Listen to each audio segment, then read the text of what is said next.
Thank you ફરી એકવાર સુનિલ માટે બહુ આભાર. વસંત કામદાર સાહેબની રચના છે અને બહુ સુંદર શબ્દો છે.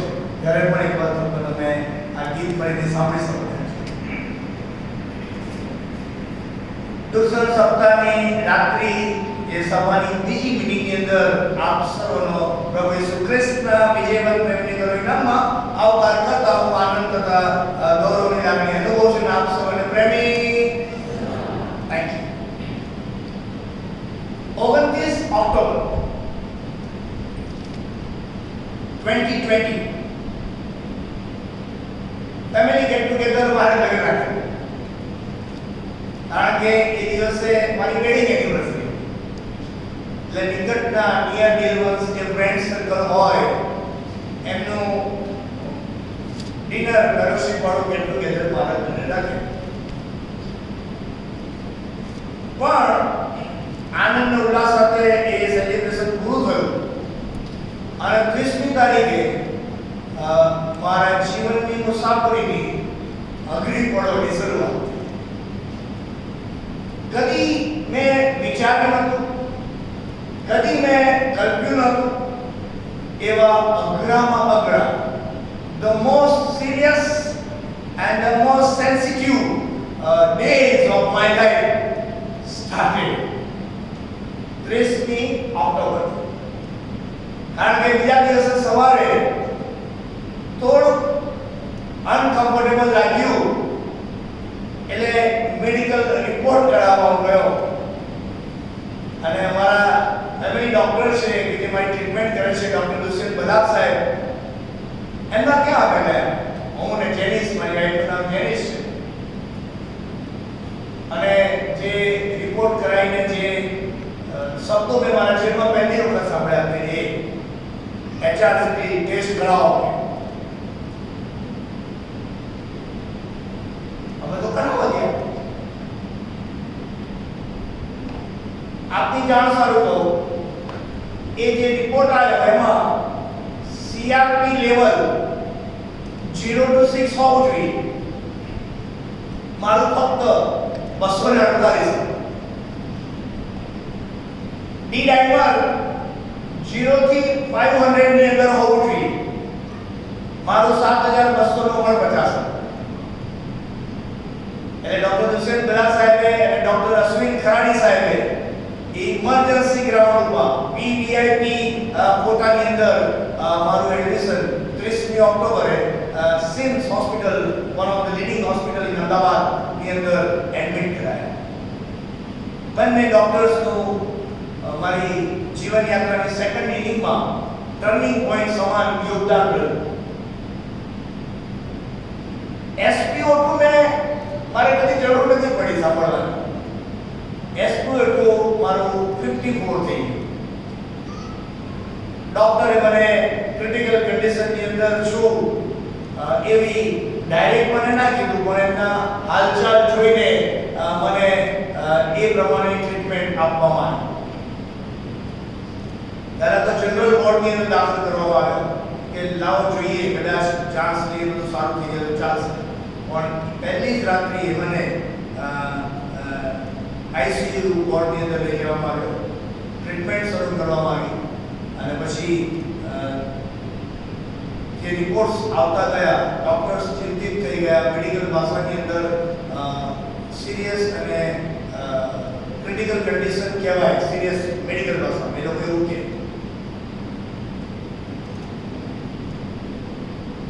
72 કલાક આપવામાં આવ્યા, અપ્સ એન્ડ ડાઉન્સ.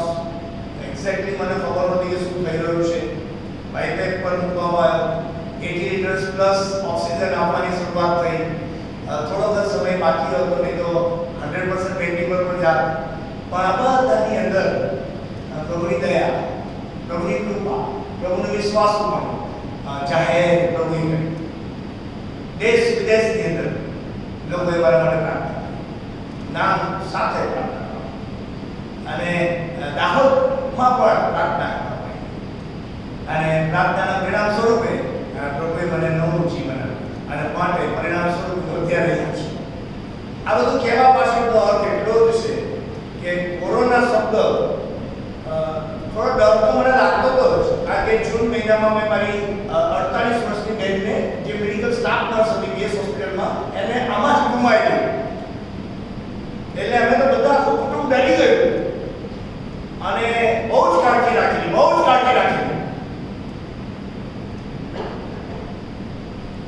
એમ છતાંય 15 દિવસની સિમ્સ હોસ્પિટલની મુસાફરીનો અવસર આવ્યો. પ્રભુએ કૃપા આપી એટલે હું આવ્યો છું પાછો. એના માટે હું ઈશ્વરનો આભાર માનું છું. આપ સર્વનો પણ ખરા તરફથી આભાર માનું છું. આ હું એટલા માટે કહી રહ્યો છું કે પાછો કોરોનાનો કેર વર્તાવાનો શરૂ થઈ ગયો. ગુજરાતની અંદર મને તો પહેલા એવું હતું કે ફક્ત 4 જગ્યાએ બહુ છે, અમદાવાદ ને બરોડા ને રાજકોટ ને સુરત. પણ મેં તો અહીંયા કહ્યું કે દાહોદમાં બોલો સાચો જો બહુ સત્યવાનું હોમ ક્વોરન્ટાઇન થાય ત્યાં સુધી બરોબર ચલતા રહે. હોસ્પિટલમાં જાઓ ને તો તમે અને કેવળ તમારો પ્રભુ તમને મળશે સાહેબ.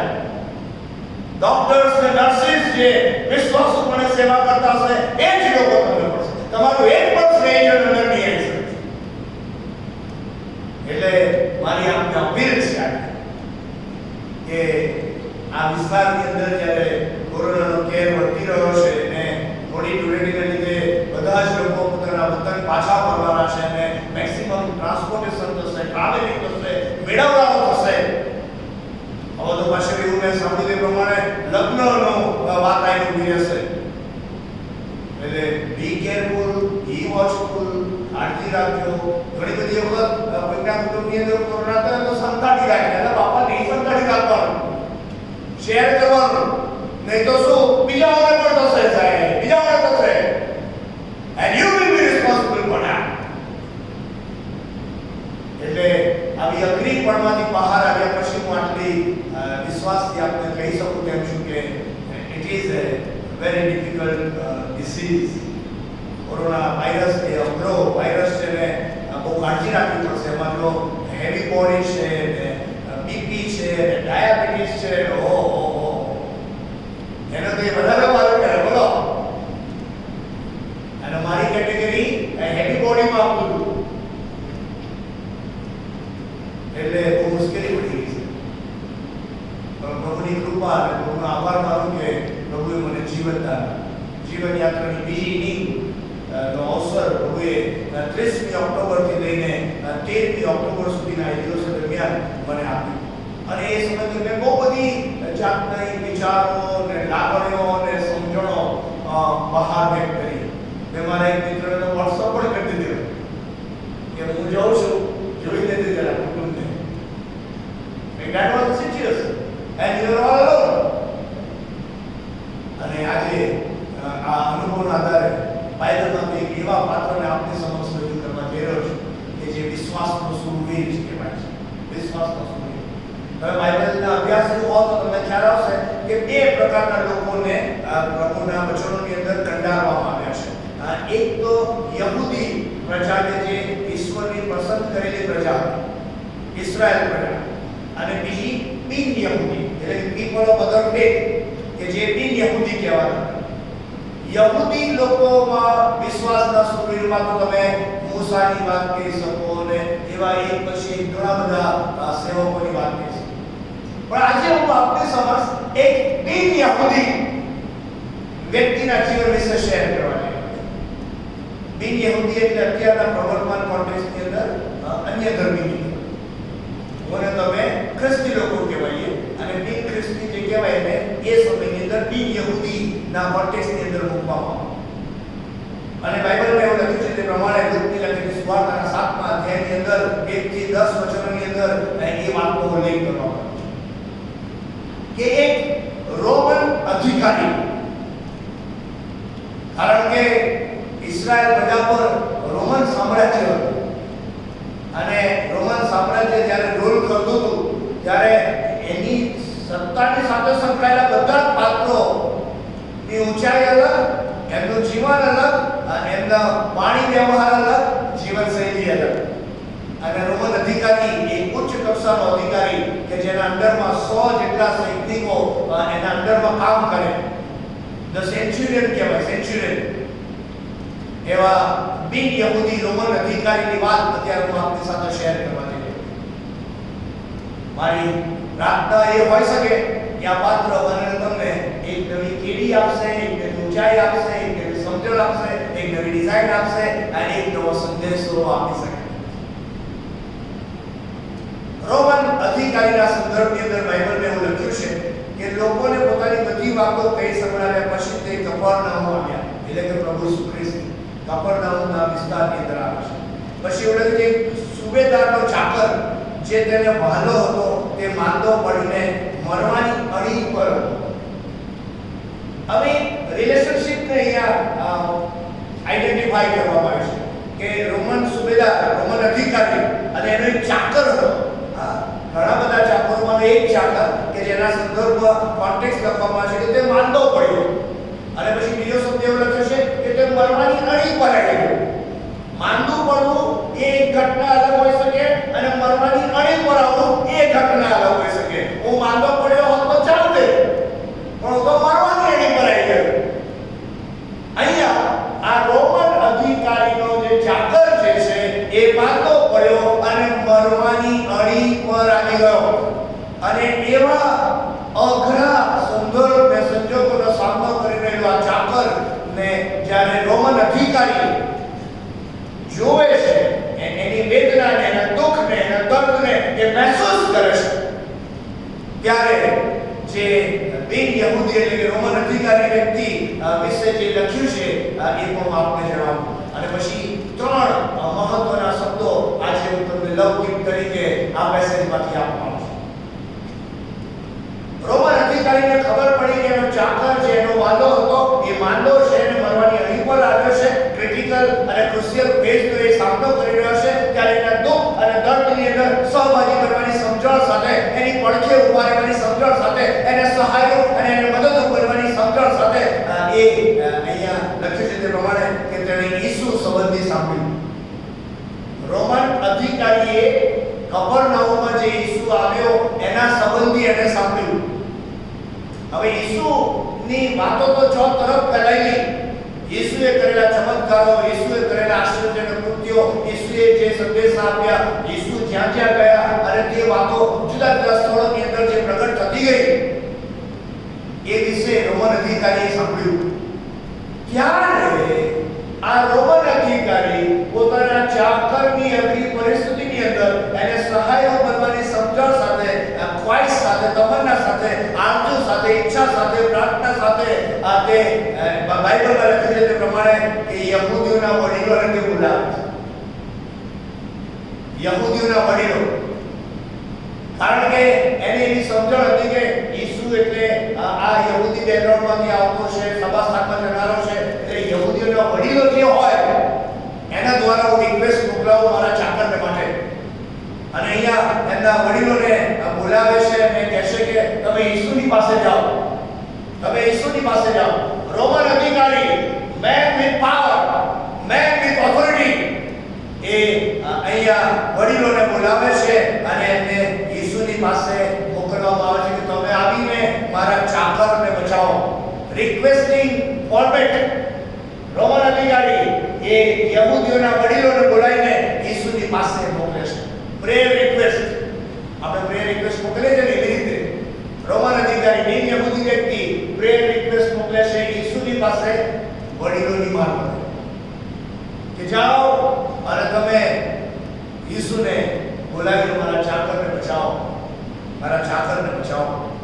અને પછી આ વડીલો આ રોમન અધિકારીનું સાંભળીને ઈસુની પાસે જાય છે. આ વડીલો રોમન અધિકારીની રિક્વેસ્ટ સાંભળીને, એની આજીજી સાંભળીને, એના કાલાવાલા સાંભળીને, એના ચાકર પ્રત્યેનો વાલ ને પ્રેમને જોઈને, મહેસૂસ કરીને એ પણ સાજો થઈ જાય અને એને જીવનની અંદર આનંદ અને આશીર્વાદ મળે, એનું દુઃખ અને દર્દ દૂર થઈ જાય. માટે આ વડીલો ઈસુની પાસે જાય છે. અને ઈસુની પાસે જ્યારે જાય છે ત્યારે આ વડીલો ઈસુને રોમન અધિકારી વિશે જે સાક્ષી આપે છે એ અત્યારે આપને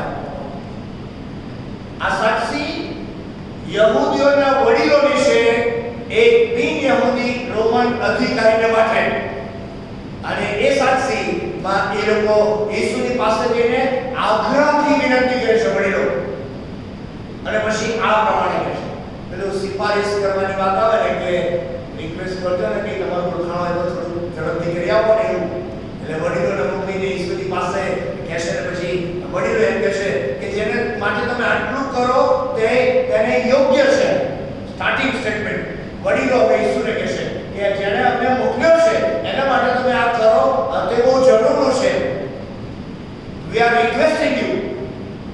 વડીલો યેસુને કહેશે. પછી કેમ એ યોગ્ય છે એનું રીઝન આપવામાં આવ્યું છે. લખ્યું છે તે પ્રમાણે કેમ કે તે આપણા લોક પર પ્રેમ રાખે છે.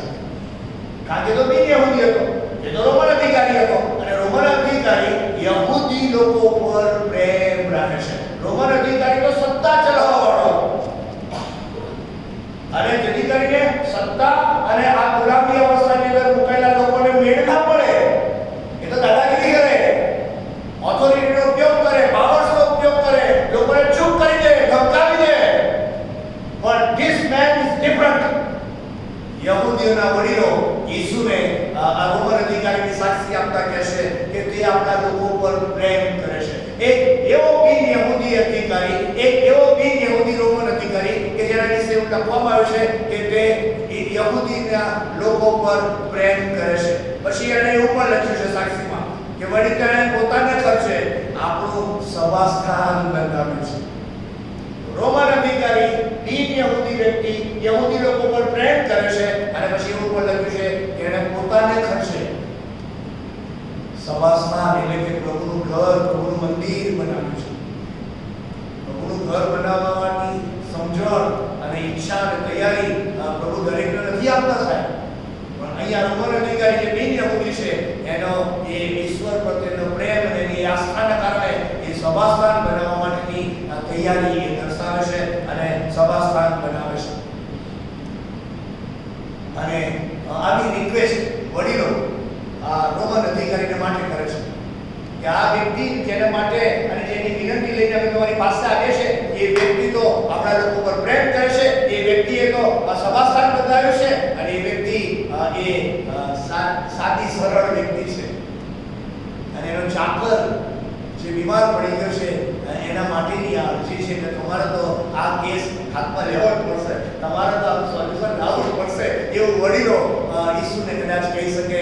નાટ્યાત્મક શૈલીની અંદર જો આખા ઇવેન્ટને તમારે એનેક્ટ કરવાનો હોય તો આવું તમે કરી શકો. પ્રભુ તારે આ કેસ તો તારે હાથમાં લેવો જ પડશે. પ્રભુ તારે અહીંયા તો આવડો પડતો હા ઓળખાણ હોય તો આપણે એવું કહી શકીએ. આ તો તમારે કરવું. અમારા બિશપ ટેબલ પર ઘણી બધી વખત આવી વાતો આવે અને પછી ઘણા બધા મિત્રો વાતથી કે દિશો તો આ તો તમારે કરવું પડતો. હા વાત બદલ સાહેબ. આપણા સમાજને સળગતો સવાલ અને પ્રશ્ન ની વારંવાર રજૂઆત બિશપ ટેબલ પર થઈ. તમને ખબર છે શું? કદાચ મને બહુ દાહોદના કોન્ટેક્સ્ટનો ખ્યાલ નથી પણ અમદાવાદ જેવા શહેર ને સુરત ને નડિયાદ ને રાજકોટ જેવા શહેરની અંદર આપણા જે કુટુંબો વસવાટ કરે છે એમાં સંજોગો જેવા ઉપસ્થિત થયા કે પહેલા લોકો સંયુક્ત કુટુંબની અંદર રહેતા, પછી નોકરીના કારણે કે બીજા કોઈના કારણે કે નવી પેઢી પાછું એમને બંધન ગમે નહીં, નવી પેઢીને તો સ્વતંત્રતા જોઈએ એટલે મા બાપથી દૂર જતા રહે, સાસુ સસરાથી દૂર રહેવાનું, અલગ રહેવાનું પસંદ કરે. બોલો અહીંયા તો નહીં થતું હોય, બધા સાથે જ રહેશે ને યાર, દાવાતમાં સાથે જ રહેતા હશે. એટલે ઈશ્વરનો આભાર માનો, એ ઈશ્વર તરફથી મળેલો આશીર્વાદ છે. પણ શહેરી અર્બન કોન્ટેક્સની અંદર આ એક પ્રશ્ન સળગતો સવાલ થયો કે જેવું મારા લગ્ન કરે અલગ રહેવાનું બોલો. અને ધીમે ધીમે મા બાપ પછી એકલતાના ચક્કડાની અંદર આવતા જાય. ઘણી બધી વખત બાળકો પણ એટલા વ્યસ્ત હોય, ઘણી બધી વખત બાળકોની પણ એટલી બધી જવાબદારી હોય, પ્રવર્તમાન સ્ટ્રેસથી જે સમાજ બની ગયો છે, કોર્પોરેટ ફિલ્ડની અંદર સર્વિસ કરતા હોય, ટાર્ગેટ ઓરિએન્ટેડ એમની નોકરીઓ હોય અને એટલા બધા ટેન્શનની અંદર લોકો રહેતા હોય કે સંયુક્ત કુટુંબમાં રહેવું કદાચ મુશ્કેલ બની જાય. અને ઘણી બધી જગ્યાએ આપણે જોયું કે ઘણા બધા કુટુંબોમાં આપણા કુટુંબોની વાત કે વડીલો એકલા પડી ગયા છે. વડીલોની કાળજી લેનાર કોઈ બન્યું નહીં, મળ્યું નહીં અને નો અનુભવ થવા લાગ્યો. એટલે ઘણા બધા લોકો મને આમ કહેતા હતા, બિશપ સાહેબ બધાએ કશું નવું નવું કરે, તમે કંઈક કરો ને. નવું શું? તો કે આપણા સમાજના માટે ઓલ્ડ એજ હોમ ના બને. ઓલ્ડ એજ હોમ એટલે કે વડીલોને માટેનું નિવાસ સ્થાન. વડીલો એટલે જીવન યાત્રાનો સનસેટનો સમય, સંધ્યાકાળનો સમય. અને એ સંધ્યાકાળનો સમય આ વધારે રડિયામણો બને, વધારે સુંદર બને, વધારે સોનેરી બને.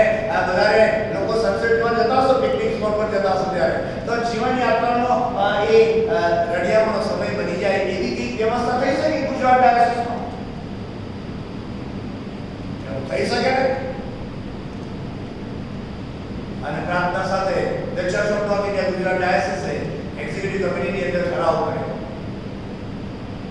જીવનદ્વાર પ્રાતિશ મુકામે કે જ્યાં વર્ષોથી જે બાળકો, જે લેપ્રસી ફેમિલીઝના જે બાળકો જે છે એમને ત્યાં આવીને ભણાવવામાં આવે છે, એનું આખું યુનિટ અમે અલગ કર્યું. અને જે 8 રૂમો હતી એ 8 રૂમોને હવે ઓલ્ડ એજ હોમમાં ટ્રાન્સફર કરી રહ્યા છે. અને જીવન આનંદ મિનિસ્ટ્રી એટલે જે બાળકો માટેની જે છે એ રક્તપિત્તના જે બાળકો જે છે એમના માટે જીવનનું દ્વાર બની ગયું છે, ત્યારે આ જે બનશે જીવનનો આનંદ બની જશે. જીવન આનંદ નામની મિનિસ્ટ્રી અમે શરૂ કરવા જઈ રહ્યા છીએ. ઓલ્ડ એજ હોમ 27 ડાયોસિસ છે સિનડમાં, ધ ચર્ચ ઓફ નોર્થ ઇન્ડિયાની. અને એ 27 ડાયોસિસમાં આ પહેલી ડાયોસિસ એવી બનશે કે જ્યાં ઓલ્ડ એજ હોમની શરૂઆત કરવા જઈ રહી છે. પ્રાર્થના કરજો કે પ્રભુ એને આશીર્વાદિત કરે. આપણા વડીલોને સન્માન સાથે જીવવાનો અધિકાર છે સાહેબ. આપણા વડીલોની કાળજી લેવાનો અવસર પ્રભુ મને તમને આપી રહ્યા છે. એમના સંદર્ભ, એમના સંજોગો, એમના પ્રશ્નો, એમના પડકારો, એમની પરિસ્થિતિની અંદર પડખે ઊભા રહેવાનો અવસર પ્રભુ મને તમને આપી રહ્યા છે. અને માટે 25મી એપ્રિલે the Church of North India CNI સિનડના જનરલ સેક્રેટરી ગુજરાતની મુલાકાતે આવી રહ્યા છે, ત્યારે તેમના વરદ હસ્તે ઓલ્ડ એજ હોમની ભૂમિકરણની વિધિ અમે રાખેલી છે. પ્રાર્થના કરજો કે પ્રભુ એ મિનિસ્ટ્રીને, એ સેવાને, કારણ કે આમાં મગજની વાત ના હોય, આમાં દિલની વાત હોય. વડીલોની સેવા કરવા માટે સેવાભાવી પાત્રો જોઈશે સાહેબ. સાહેબ વાળા નહીં, એ કર લો, વો કર લો, એવું નહીં ચાલે. આ સેવા કરવા વાળા સાહેબ. વડીલ એક બૂમ પડે ને સ્ટાફ નર્સ ત્યાં પહોંચી જાય. 24/7 સ્ટાફ નર્સ રાખવા પડશે. મેડિકલ ડોક્ટર્સની રેગ્યુલર વિઝિટ ત્યાં રાખવી પડશે. સ્પિરિચ્યુઅલ સેન્ટર ત્યાં બનાવવું પડશે. એમની લાઇબ્રેરીની વ્યવસ્થા કરવી પડશે. એમના ભોજનાલયની વ્યવસ્થા કરવી પડશે. અને કદાચ એવા વડીલોના બાળકો જે ત્યાં આવે તો એમના રહેવાની વ્યવસ્થા પણ કરવી પડે કે 2 કે 3 દિવસ માટે આવે મારા વાલા, પેલા બાપાને મળી આવો, પેલા ભાઈ માને મળી આવો. તો એ ત્યાં જ રહે. ત્યાં એ તો પાછા છોકરાઓ તો કેવું, બહુ મોડું ચલો જતા રહે, બેઠા 5-10 મિનિટ અને પાછા જતા રહે. એવું નહીં, બેસે, વડીલોની સાથે બેસે. અરે મંડળીઓ પણ જાય, મંડળીઓના વિવિધ અંગો ત્યાં જાય, મુલાકાત લે, વડીલોની સાથે બેસે.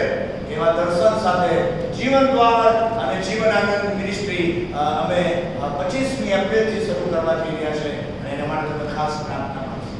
યોગ્ય સમયે એ અંગેની વિગતવાર માહિતી અમે બાળક સાહેબ પાસ્ટોરેટ કમિટીને આપવાના છે. એ આખી જે 8 રૂમો છે એને અમે અદ્યતન રૂમો બનાવવા જઈ રહ્યા છે. વડીલોની જરૂરિયાત પ્રમાણે, વડીલોની જે રિક્વાયરમેન્ટ હોય, વડીલોને શોભે ને છાંજે એવી વ્યવસ્થા એમને આપવી પડે સાહેબ. આપણા વડીલો છે, આપણા એવા વિશ્વાસના શૂરવીરો છે કે જેમણે મને તમને વિશ્વાસનો વારસો ભેટ સ્વરૂપે આપ્યો છે સાહેબ. એવા વડીલોની બાદબાકી ના કરાય, એવા વડીલોની તો કાળજી રાખવી પડશે. અને માટે the Church of North India Gujarat diocese એ ઇનિશિયેટિવ લઈને 50મા વર્ષની ઉજવણીના ભાગ સ્વરૂપે ઓલ્ડ એજ હોમની શરૂઆત કરવાની. એક રૂમનો રિનોવેશનનો ખર્ચ લગભગ 4.5 થી 5 લાખ રૂપિયા થનાર છે. અમદાવાદ રાઇફલ સીએનઆઈ મંડળીએ ઓલરેડી 5 લાખ રૂપિયાનો ચેક મને આપી દીધો. Praise God, praise God. અને દાહોદ રાજસ્થાનની અંદર હું આવ્યો છું વચનની સેવા લઈને, ત્યારે હું આપને પણ હાકલ કરવા માંગુ છું, આપને પણ અપીલ કરવા માંગુ છું કે જો પ્રભુ તમને કૃપા આપે, પ્રભુ તમને આશીષ આપે, તો બાળક સાહેબ, પાસ્ટોરેટ કમિટી, મંડળીના લોકો સાથે મળીને તમે એક રૂમનો ખર્ચ તમે સહિયારા પ્રયાસમાં સીએનઆઈ દાહોદ તરીકે ઉઠાવી શકો. સો ચોઇસ ઇઝ યોર્સ. કોઈ કમ્પલ્સન નહીં, કોઈ કચકચ નહીં. આનંદ ને ઉલ્લાસ સાથે વડીલોને આનંદ આપવાની સમજણ સાથે જીવન આનંદની મિનિસ્ટ્રીમાં આ તમે સહભાગી બની શકો. એટલે બાળકની આગળ બન્યા છે, પ્રભુ તમને કૃપા આપે, માસ્ટર કમિટીને પ્રભુ કૃપા આપે, ત્યારે મંડળીને કૃપા આપે, તમે જોઈન્ટ વેન્ચરની અંદર એ માહિતી લઈને તમે એ દિશામાં યોગ્ય કરી શકો છો.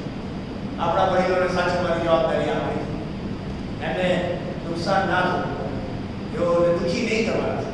નવી પેઢીના જુવાનોને પણ મારે કહેવાનું કે જો તમારા ઘરની અંદર વડીલો છે ને તો ઈશ્વર તરફથી મળેલો આશીર્વાદ છે. એને સાચવજો, એની સંભાળ રાખજો, એની કાળજી રાખજો, થાય એમની કાળજી રાખજો.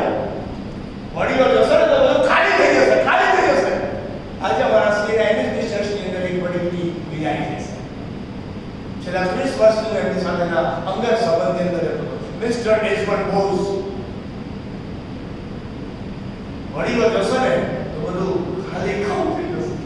એટલે વડીલોને સાચવવા, વડીલોની કાળજી લેવાની આ મારી તમારી ફરજમાં આવે. કારણ કે કાલે તમે પણ વડીલ બનવાના છો, યાદ રાખજો.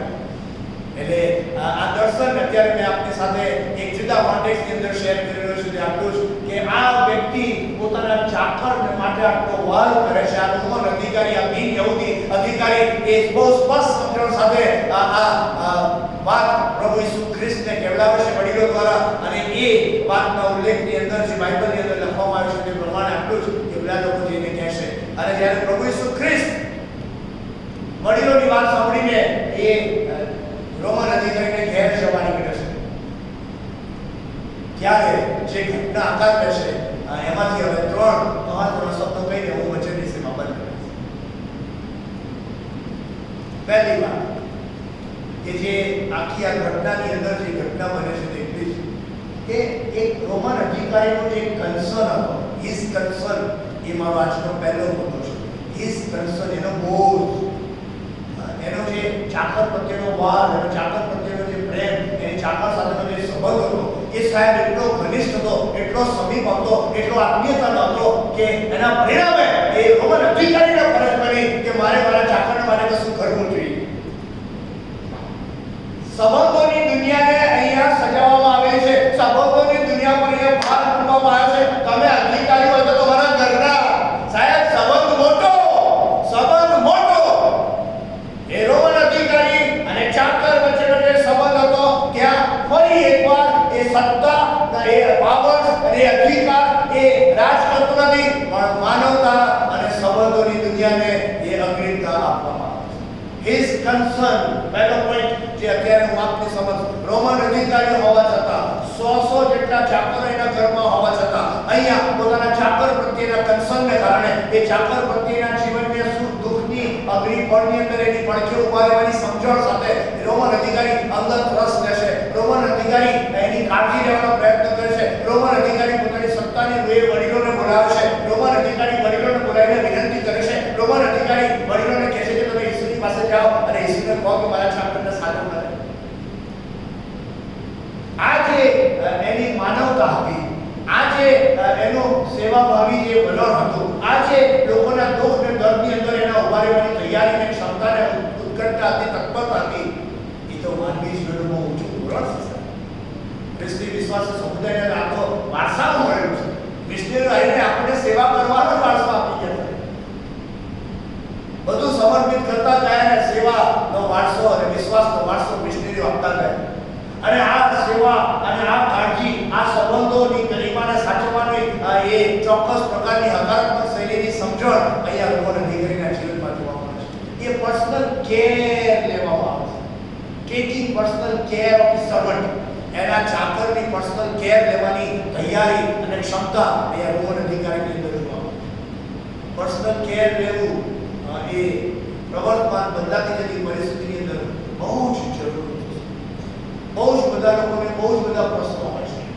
ઘણા પ્રશ્નો એવા કે કહી શકાય, ઘણા પ્રશ્નો એવા કે ના કહી શકાય. ઘણી બધી વખત કોને કહેવું ને કોને ના કહેવું એ પણ દ્વિધા અને મૂંઝવણનો પ્રશ્ન છે. ઘણી બધી વખત ઘણી બધી બાબતો એવી હૃદયને મનની અંદર ચાલ્યા જ કરતી હોય અને કોઈને કહી ના શકે. અને એના કારણે કેટલા બધા પ્રશ્નો સર્જાતા હોય. દિવસો બદલાઈ ગયા છે સાહેબ. જીવનશૈલી બહુ ફાસ્ટ થતી જાય છે. લોકો વ્યક્તિગત બની ગયા છે. પહેલા તો કોઈને કશું થાય, દસકો વાગે તો આખું ટોળું ભેગું થઈ જાય. હવે એવું રહ્યું નથી. એને કહ્યું છે ને મારે શું, એનું કરે. અને પ્રવર્તમાન જે બદલાવો જતો દોર છે, જીવનની જે આખી પરિસ્થિતિ બદલાઈ ગઈ, જગતની જે પરિસ્થિતિ બદલાઈ ગઈ, લોકોની વિચારસરણી બદલાઈ ગઈ, લોકોની સંસ્કૃતિ અને માનવ સમજણ જે બદલાઈ ગઈ, અત્યારે personal care is very. Roman અધિકારી આજે મને તમને ચર્ચ તરીકે, કુટુંબ તરીકે, મંડળી તરીકે, આગેવાન તરીકે, સમાજ તરીકે, ડાયરેક્ટર તરીકે મને તમને ફરી એકવાર આહ્વાન આપે છે કે are you ready to take personal care. જે સંબંધોની દુનિયાની અંદર તમે સંસ્થાપિત થયા છો, ત્યાં ત્યાં તમારે કાળજી લેવી પડશે, એકબીજાની કાળજી રાખવી પડશે, એકબીજાને સાચવી લેવા પડશે, એકબીજાને હિંમત આપવી પડશે, એકબીજાને ઉત્તેજન આપવું પડશે, એકબીજાને ઊભા કરવા પડશે. સાહેબ, કોઈના દુઃખ અને દર્દની અંદર મારે તમારે અગ્રિમ ધોરણે ઊભા રહેવું પડશે. Are we ready? A guts Christian missionary જે મને તમને આપેલા, એ મારે તમારે લોન્ચ કરવા પડશે. વાસ્તવિક જીવનની અંદર, રોજબરોજના જીવનની અંદર સાહેબ, કોઈના જીવનની અંદર અંગત રસ લઈને, કોઈની કાળજી લઈને, કોઈના દુઃખ અને દર્દની અંદર એમની પડખે ઉભારીને, એમની સેવા કરીને, એમને સાંભળીને, એમને હિંમત આપીને, એમને ઉત્તેજન આપીને, એમને સહાય બનીને મારે તમારે લોકોને એવી અગ્નિ પડવાથી બહાર લાવવા પડશે. લોકોના આંસુઓને આનંદમાં રૂપાંતરિત કરવા પડશે. We are called for that, and that is the role of the church. That is the mission of the church. આજ મંડળીનું સેવા કાર્ય હોઈ શકે, આજ મંડળીનું મિશન કાર્ય હોઈ શકે. સુખે દુઃખે એકબીજાને સાચવી લઈને, એકબીજાને સંભાળી લઈને, એકબીજાને ટેકો આપીને, એકબીજાને સહાય કરીને, એકબીજાને ઊભા કરીને, પતિત થયેલા હોય તેને પુનઃસ્થાપિત કરીને વિશ્વાસની યાત્રામાં, જીવનની યાત્રામાં આગળ લઈ જવાનું આહ્વાન બિન યહૂદી રોમન અધિકારી આજે મને કરતા છે. એક રોમન અધિકારી તરીકે જો મારે ઝાકળની કાળજી લઈ શકતો હોઉં, તો તમારે તો કેટલી વિશેષ કાળજી એકબીજાની લેવી પડશે. શરૂઆત આપણા કુટુંબથી કરીએ, ત્યાર પછી આપણી મંડળીમાં આવીએ, ત્યાર પછી આપણે સોસાયટીમાં જઈએ, અને પછી જ્યાં પ્રભુ મને તમને લઈ જાય ત્યાં આવો બાંધકામની સેવા, જીવનોના બાંધકામની સેવામાં આગળ વધીએ. જીવનોના બાંધકામની સેવા. તમારી કાળજી લેવાનું એક વાક્ય, કેમ છો, કે તકલીફ થાય છે, શું છે, કેમ તમારો ફેસ અલગ લાગે છે, ટેન્શનમાં છો. અમારું બિશપ ટેબલ એટલે ટેન્શન વાળું, તમને ખબર છે. ઘણી બધી વખત ગમે ત્યારે ગમે તે થઈ જાય. એક દિવસ હું ટેન્શનમાં ત્યારે retired DCP, deputy commissioner of police માંથી રિટાયર્ડ થયા એવા એક અધિકારી મારી ઓફિસમાં આવ્યા. પોલીસ ડિપાર્ટમેન્ટ વાળા તો કેવા સાયકોલોજિસ્ટ હોય, ખબર છે તમને? એમને ચહેરા પરથી ખબર પડે, રીડ કરેલો. એટલે પછી મને જોયો હશે, સાહેબ એ બહુ જાણતું નથી. તો હું શું કરું કે તમે બહુ ટેન્શનમાં છો. He could read my face. અને પછી એમણે મારી દુઃખથી નસનવાઈ હોય એવું વાક્ય એમણે કીધું. બધું બરાબર છે. And then I started sharing with the pain and problems. અને પછી તમે નહીં માનો, એક નાનકડા વાક્યના કારણે આખો પ્રશ્ન સરળ થઈ ગયો. આખો પ્રશ્ન સરળ. તમારી નાની નાની બાબતોમાં લોકો માટેની કાળજી લેવાનો વિષય લોકોને આનંદ અને આશીર્વાદ આપી શકે, લોકોના જીવનોને બાંધી શકે છે, લોકોને ફરી એકવાર ઊભા થવાનું ઈંધણ પૂરું પાડી શકે. સો ફ્રેન્ડ્સ, his concern એ પહેલો મુદ્દો. રોમન અધિકારીનો જે કેરેક્ટરિસ્ટિક્સ જે અત્યારે હું આપની સમક્ષ રજૂ કરી રહ્યો છું, એમાં રોમન અધિકારીના ચાકર પ્રત્યેનું જે કન્સર્ન હતું એ અત્યારે રજૂ કર્યું. અને પછી સહેજ બાઇબલની અંદર એવું લખ્યું છે 7મા અધ્યાયની અંદર તમે વાંચો કે ઈસુ તેઓની સાથે, વડીલોની સાથે હવે રોમન અધિકારીને ઘેર જવા લાગે છે ત્યારે તે દૂર નતા ઘરથી. એટલામાં સુબેદારે તેમની પાસે પોતાના કેટલાક મિત્રોને મોકલીને કહેવાયો કે પ્રભુ તમે તસ્દી ના લો. પહેલા વડીલોને મોકલ્યા ઈસુની પાસે, પછી આ રોમન અધિકારી કેટલાક મિત્રોને બોલાવીને ઈસુની પાસે મોકલાવે છે અને કહેવાય છે કે તમે તસ્દી ના લો, તમે મારા ઘેર ના આવો, તમે મારા છાપરા નીચે આવો એવો હું યોગ્ય નથી. પહેલા તો છાપરાને માટે વિનંતી કરી અને ઈસુને બોલાવવાની વાત કરી, પણ પ્રભુ ઈસુ ખ્રિસ્ત આવી રહ્યા છે ત્યારે એમના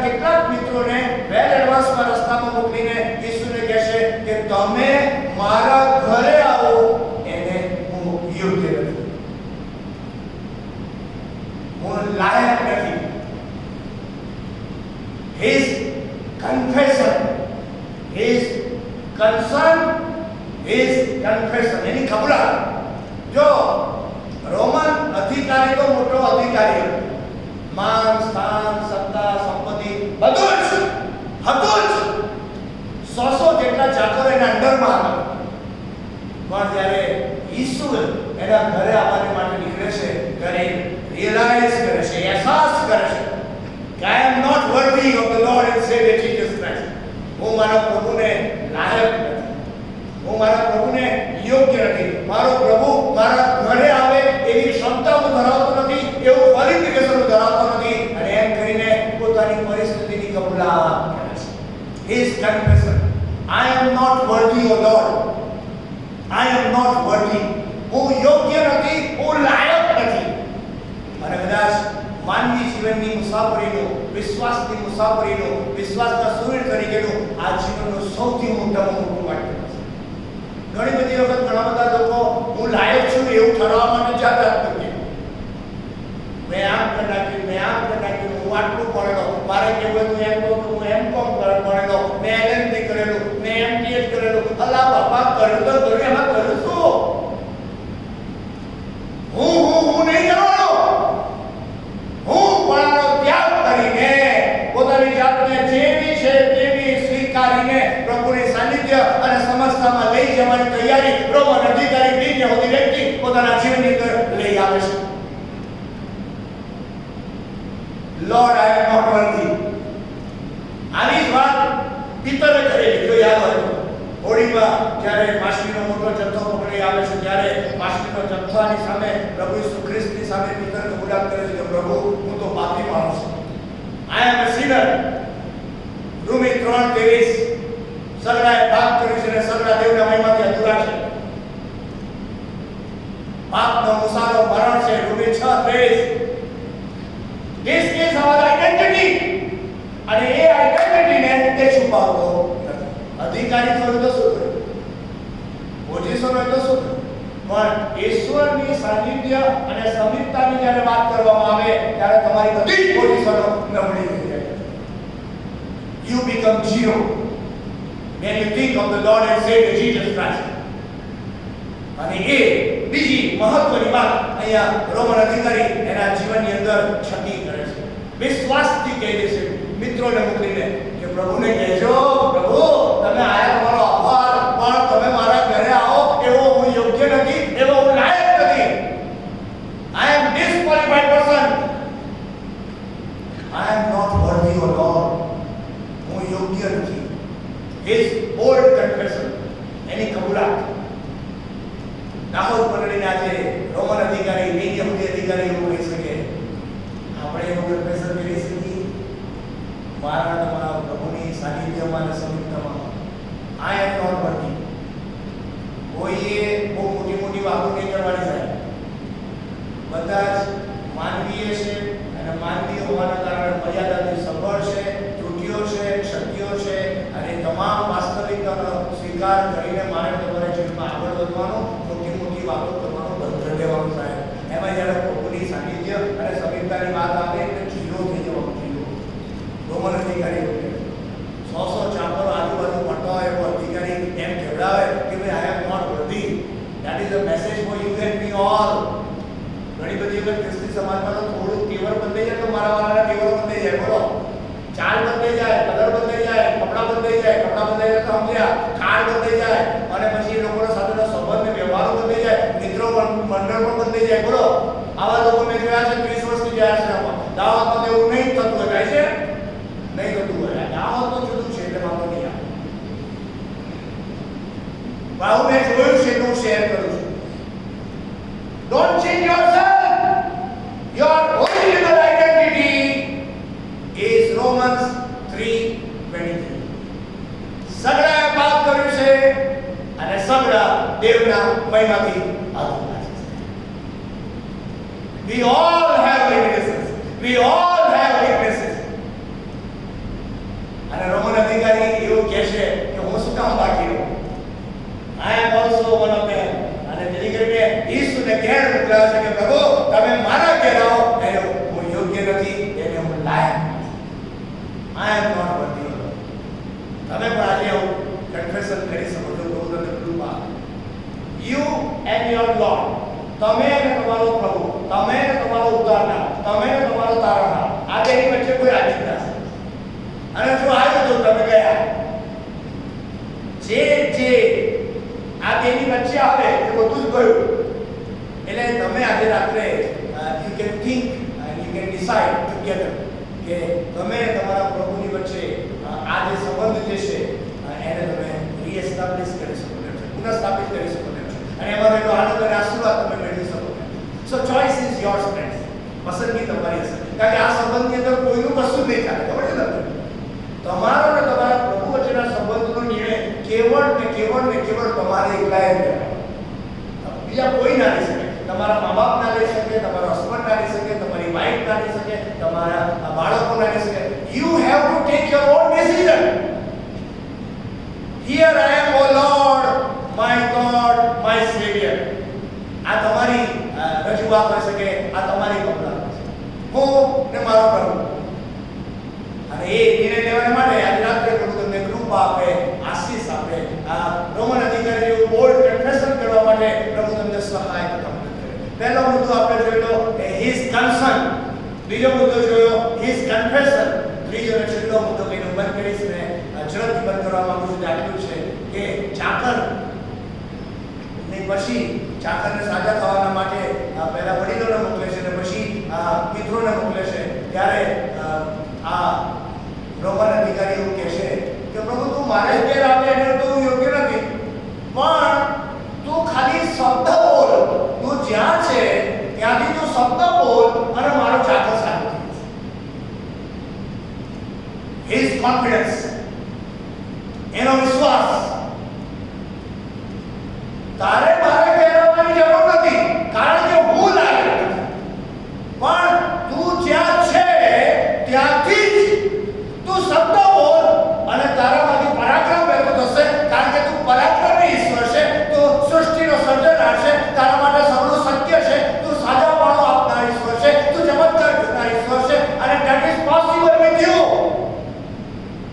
તારે મારા ઘેર આવવાની જરૂર નથી, કારણ કે હું નબળું પાત્ર છું, હું મર્યાદાથી સભર એવું પાત્ર છું, હું તને યોગ્ય નથી, પણ પ્રભુ તું તો પરાક્રમી છે, તું તો સામર્થ્યવાન છે, તારી પાસે સપનું છે, તું ધારે એ કરી શકે. અરે તું બોલીશ ને અહીંયા સાજાપણું પ્રાપ્ત થશે. આઈ ટ્રસ્ટ ઇન યુ. આ મારો તારા પરનો ભરોસો છે, આ મારો તારા પરનો વિશ્વાસ છે. રોમન અધિકારી, બિન યહૂદી અધિકારી પ્રભુ ઈસુ ખ્રિસ્ત પર વિશ્વાસ કરે. પ્રભુ તું બોલ અને ત્યાં સાજાપણું મળશે. આ મારો વિશ્વાસ. તારે મારા ઘેર આવવાની જરૂર નથી, કારણ કે હું લાયક. તું આવી શકે પણ હું લાયક. તું ખાલી પ્રભુ તું બોલ, મારા શબ્દો બોલ અને મારો ચાકર સાજો થઈ જશે. એનો જે કોન્ફિડન્સ હતો એ બહુ ઊંચાઈનો હતો, અને એનો જે વિશ્વાસનું જે ધોરણ જે આ રોમન અધિકારીને પ્રસ્તુત કરે છે એ બાઇબલની અંદર એની વિશેષ પ્રકારની નોંધ લેવામાં આવે છે. અને એ નોંધ ઈસુ ગુરુ પોતે લે છે. ઈસુ જેની નોંધ લે એવા બહુ ઓછા કિસ્સા બાઇબલની અંદર જોવા મળશે. એમાંનો એક આઉટસ્ટેન્ડિંગ જે નોંધ અહીંયા લખ્યું છે તે અહીંયા લખે છે પ્રભુ ઈસુ ખ્રિસ્ત લખે છે તે પ્રમાણે કે ભાષા પાડીને તેમણે પાછળ આવતા લોકોને કહ્યું કે હું તમને કહું છું કે આટલો બધો વિશ્વાસ ઇઝરાયલમાં પણ મારા જોવામાં આવ્યો. That is the testimony of the Lord and Savior Jesus Christ. પ્રભુ ઈસુ ખ્રિસ્તની આ રોમન અધિકારી માટેની સાક્ષી છે કે એણે જે વિશ્વાસ રજૂ કર્યો છે એ આખા ઇઝરાયલમાં મેં જોયો. યહૂદીના વડીલોની સાક્ષી જુદી હતી, ઈસુની સાક્ષી. અને ત્રણની વચ્ચે એ રોમન અધિકારીનો જે કન્સર્ન હતું તે, રોમન અધિકારીની જે કન્ફેશન હતું તે, રોમન અધિકારીનો જે કોન્ફિડન્સ હતો તે 3C આજે હું આપની સાથે લઈને આવું. 3C: કન્સર્ન, કન્ફેશન અને confidence. Where are you friends? તમે તમારી વિશ્વાસની મુસાફરી, તમે તમારી જીવનની મુસાફરીમાં આ ત્રણ શબ્દોની સાથે ક્યાં છો? રોમન અધિકારી ઊંચાઈ પર પોતાનું જીવન છતું કરે છે. Where do you stand? અને આજે રાત્રે